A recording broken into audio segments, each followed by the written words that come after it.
Hey guys, on the slide back here today, and we're here with Russell Lawrance, driver and owner of INHONOUR.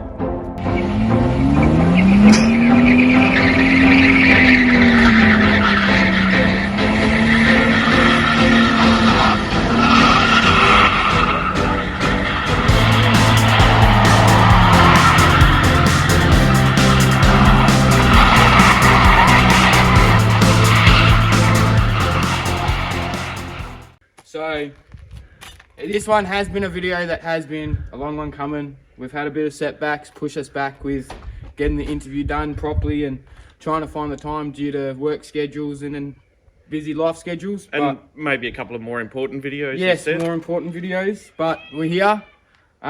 If you've been watching the live stream, thank you, we appreciate it. It's a new thing to us.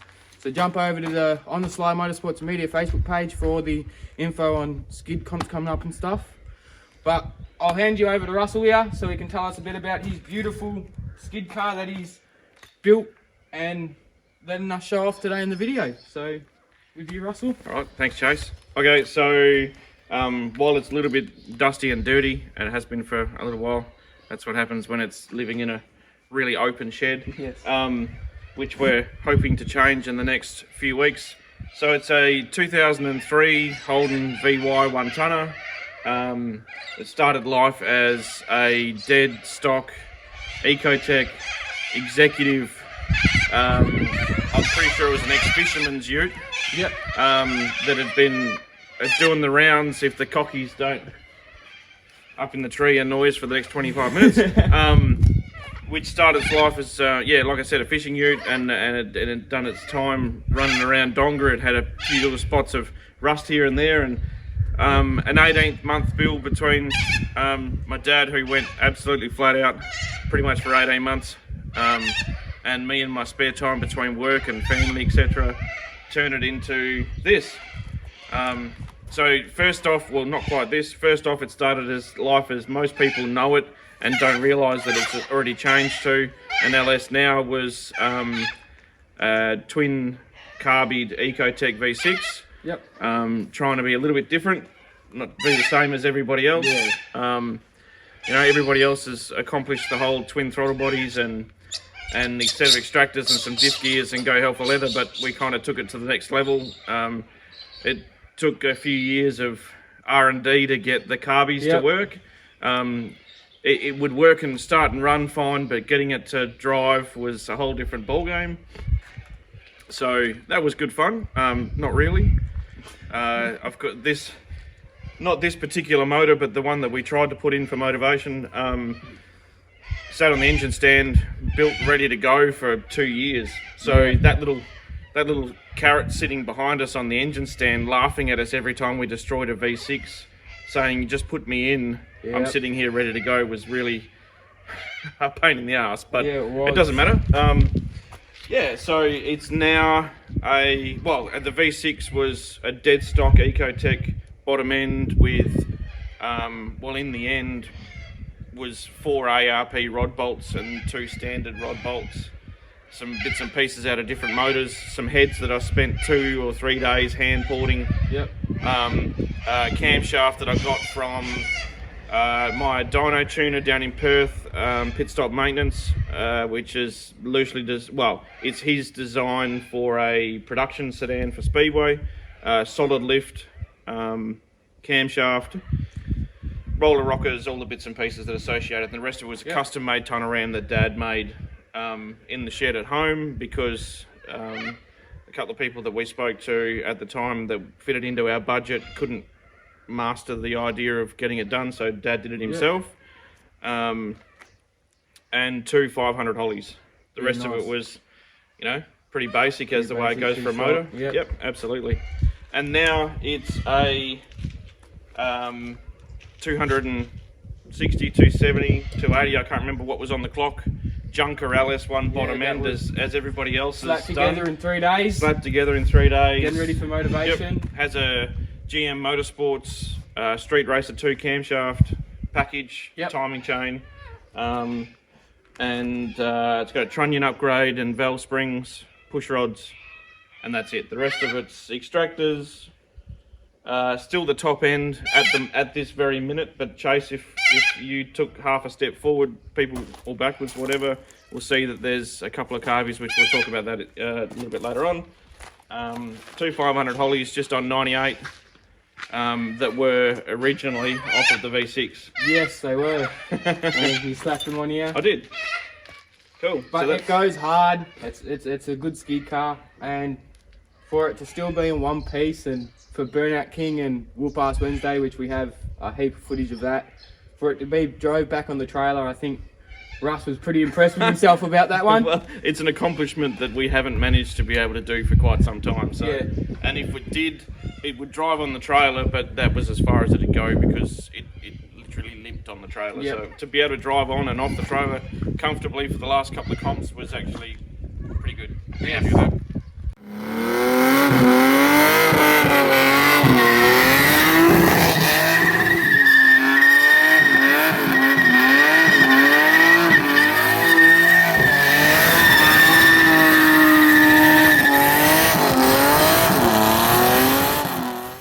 So we'll talk about your new setup that you're going into. So you're getting rid of the two 500s. Yep. So just acquired two 750 Barry Grant methanol carbies. Now the car's already set up for methanol, other than the carbies, because we were going down the route of the V6 being methanol. Yep. But our budget is a very, very, very, very tight one. You know, we've got I've got family and all that sort of stuff, so that goes in the way first, and at the end of it, if there's money left over, well, then it goes towards the car.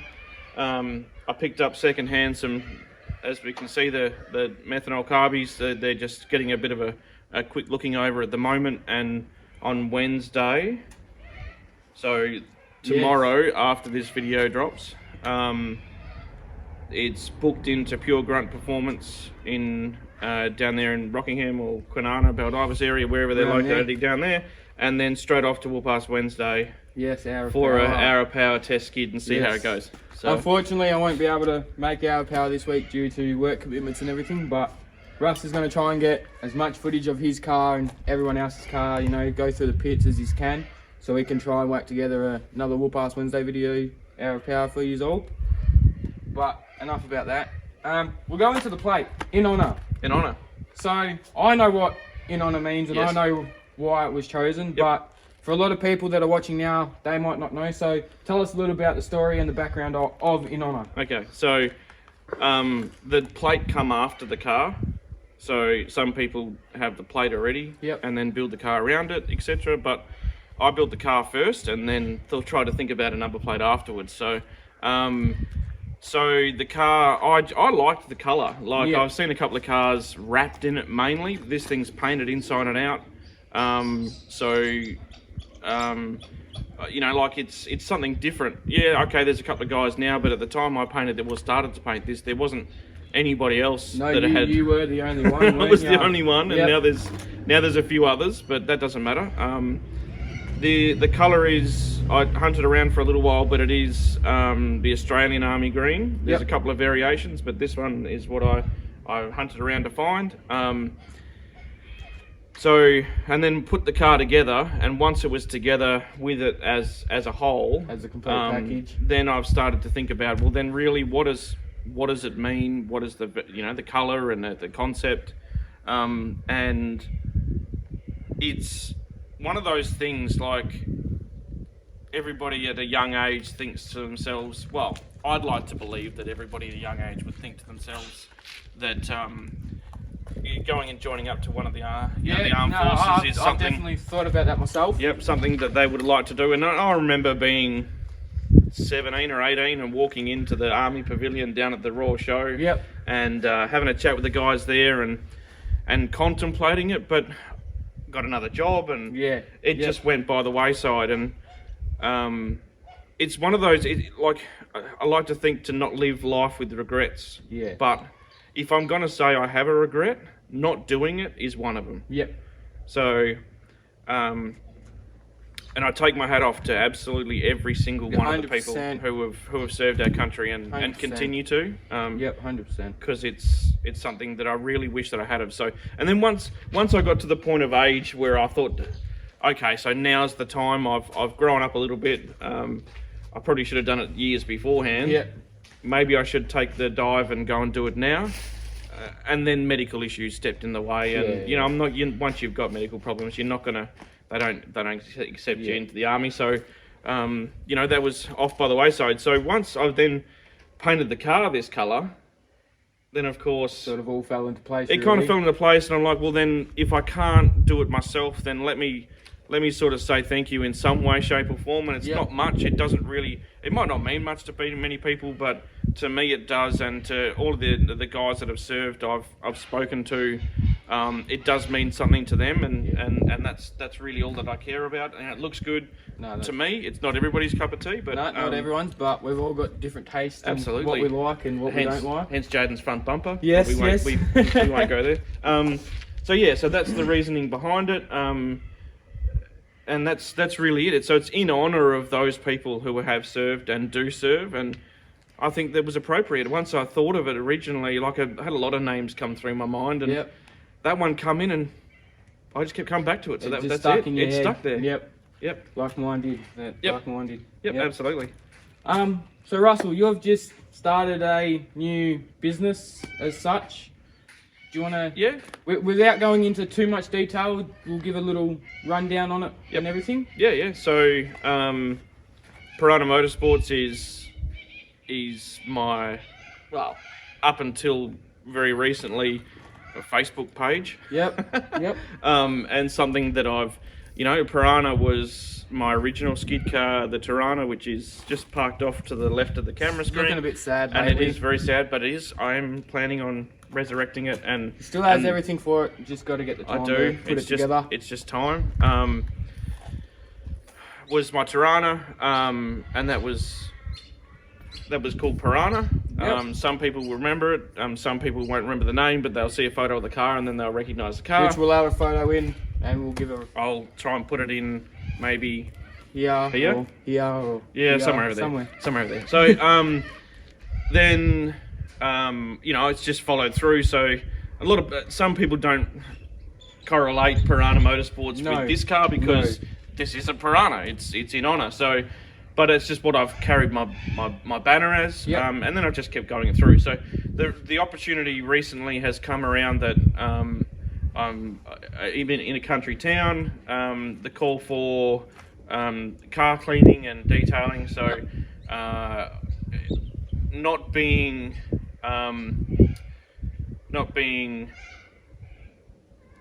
what's the word for it? Trained. I'm not a professional in anything to do with the car. Yes. So I can't do a business out of my passion.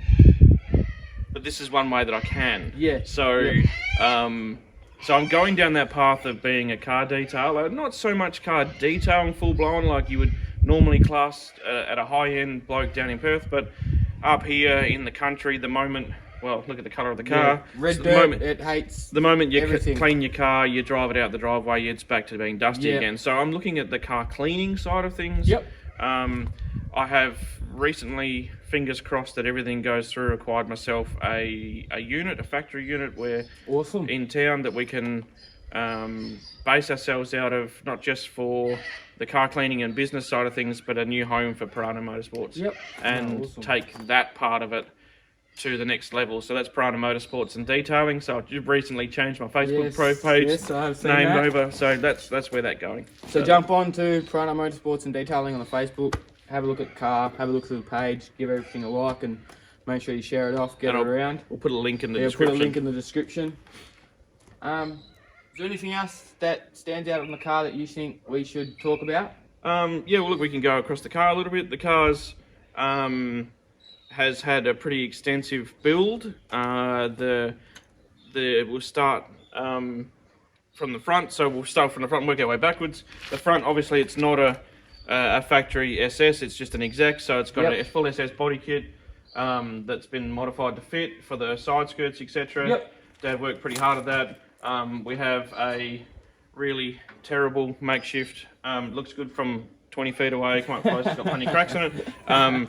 Monaro bonnet, which is not actually a Monaro bonnet, but it's just a skin. To the interior, I pieced out of a wreck and painted it all up and made it look somewhat of a nice. It's got a bit of candy red and stuff splashed around in there, so it's red and green, the Christmas tree, as my kids first pointed out to me. You know, the usual gauges and bits and pieces that a skid car's got, but I tried to keep it as much of almost a street car as what I possibly could. Still starts and runs off a key.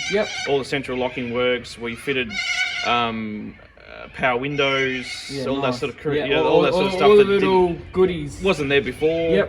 I put in the climate control unit in the dashboard, even though none of that actually works. It's just sitting there. It looks like it does. And then once you head back towards the back, it is a factory aluminium tray that's been modified to look a little bit more sporty. A little bit more purpose built. Dad spent a fair bit of time making some wheel tubs that can handle the tyre going off without destroying the whole tray. And then the rear end has been narrowed. I just sneezed, but it won't come out. Okay, so the rear end's been narrowed 3 inches either side, so 6 inches overall. And it runs a Hilux diff in the back of it. But the way that Dad's hooked it up is it runs all the Commodore bracketry, everything, so it literally fits and looks almost like a Commodore rear end. It still runs a Commodore disc brakes on the back that all work, because I wanted it to be as much of a cruiser as it is a skid car. Well, you went to Red Centre Nats last year or the year before? First major event that the car went to, we finished it off, and it probably still wasn't 120% finished, but it was as good as it was going to get. And we loaded it on the trailer and trekked the old Ecotec across the country and off to Red Centre Nats and had an absolute awesome time. I did watch the live streams and it looked like he's had a ton of fun, which I am hoping to this year, next year, we'll see how it plans out, get my ass down there for Red Centre Nats and get some footage on that. Well, the plan is for us to be there this year as an LS converter car. So that'll be exciting. Hopefully, I was talking to a few mates and they look as though they're pretty keen on doing a bit of a convoy across. So which I'll be joining in, hopefully. Hopefully. Be good. It will. All right.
So burnouts to you, what do they mean? Well, why the?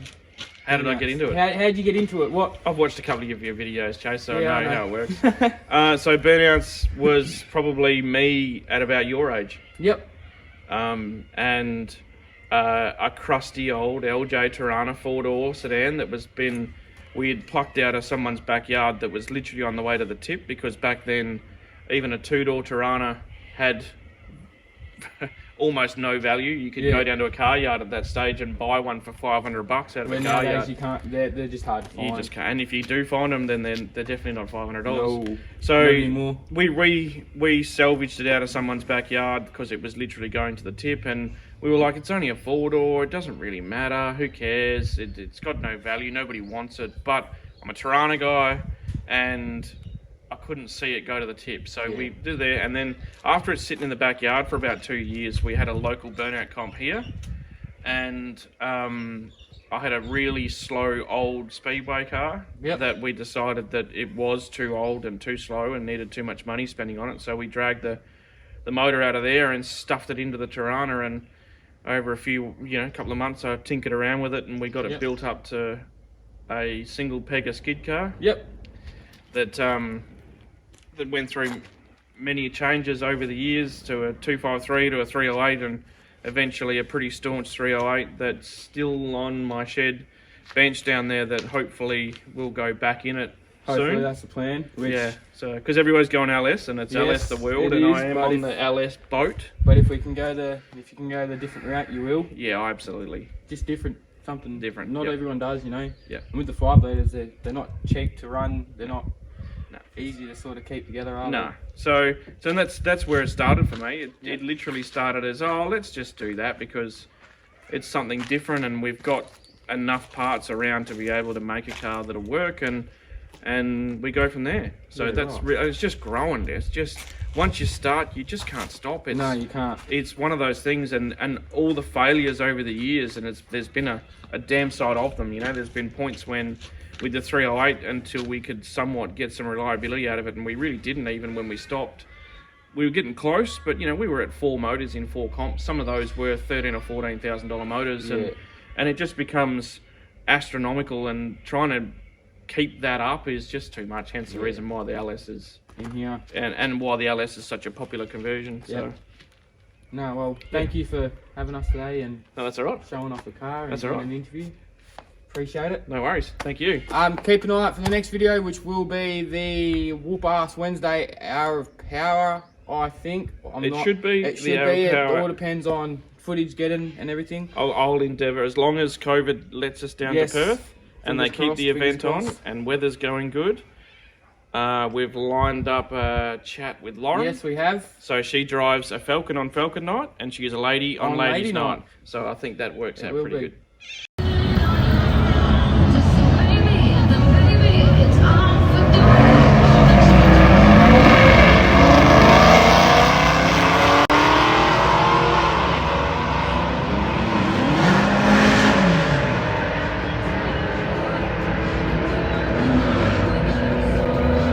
$14,792 for Russell!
turn on post notifications and keep that eye out and turn the latest